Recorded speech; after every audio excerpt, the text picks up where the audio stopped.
নমস্কার বন্ধুরা, আজকে আমি তোমাদের সাথে শেয়ার করব হচ্ছে তেল বেগুন। তো চলো তোমরা দেখতে থাকো আমি রেসিপিটা কিভাবে তৈরি করি। সবার প্রথমে এখানে আমি একটা বেগুন নিয়ে নিয়েছি।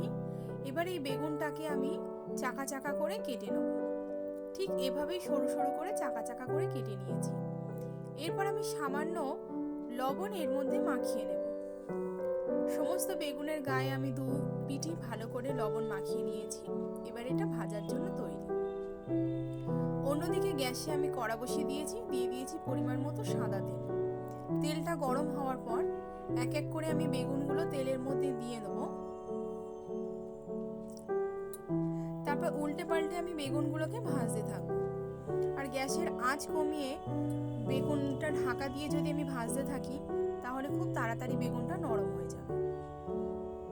আর এক পিঠ ভাজা হয়ে গেলে আর আমি অন্য পিঠ ভাজার জন্য বেগুনটাকে উল্টে দেব।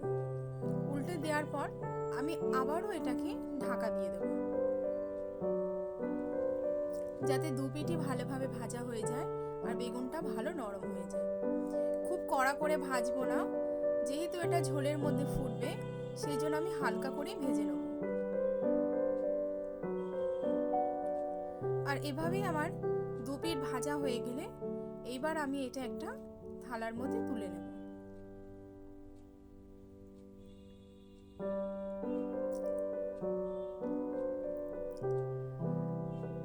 এরপর আমি কড়ার মধ্যে দিয়ে দেবো হলো সর্ষের তেল, দুটো তেজপাতা আর গোটা গরম মশলা ফোড়ন দেবো।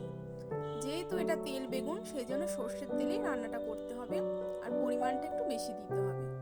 ফোড়নটা ভাজা হয়ে গেলে একটা টমেটো কুচি আমি এর মধ্যে দিয়ে দেবো।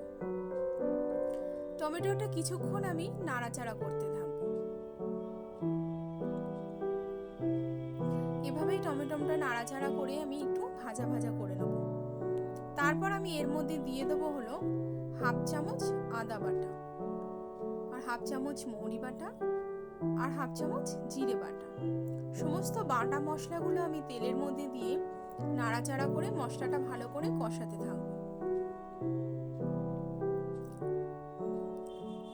একটু ভাজা ভাজা হলে এর মধ্যে পরিমাণ মতো লবণ, হলুদের গুঁড়ো, লঙ্কার গুঁড়ো আর পরিমাণ মতো চিনি দেবো।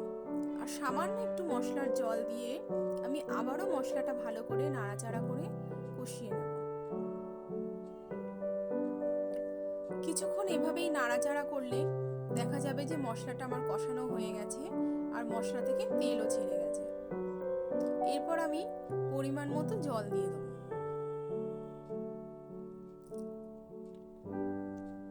খুব ঝোল হবে না, আবার একদম শুকনো শুকনো হবে না। কিছুক্ষণ পর আমার ঝোলটা ফুটে গেলে এরপর আমি এক এক করে বেগুনগুলো এর মধ্যে দিয়ে দেব। বেগুনগুলো কিছুক্ষণ আমি ঝোলের মধ্যে ফোটাতে থাকবো। তারপর আমি দু পিঠ এদিক ওদিক দু পিঠই ভালো করে উল্টে পাল্টে ঝোলের মধ্যে বেগুনগুলোকে ফুটিয়ে নেব, যাতে বেগুনগুলো আরো নরম হয়ে যায় আর বেগুনগুলোর মধ্যেও সমস্ত পরিমাণ ঝোলটা ঢুকে যায়।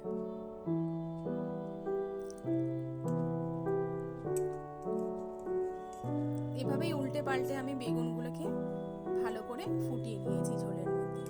এখন এটা সম্পূর্ণ তৈরি আমার খাওয়ার জন্য। তো বন্ধুরা, তোমাদের যদি ভালো লাগে ভিডিওটা তাহলে লাইক কমেন্ট শেয়ার করো আর সাবস্ক্রাইব করে আমার পাশে থেকো।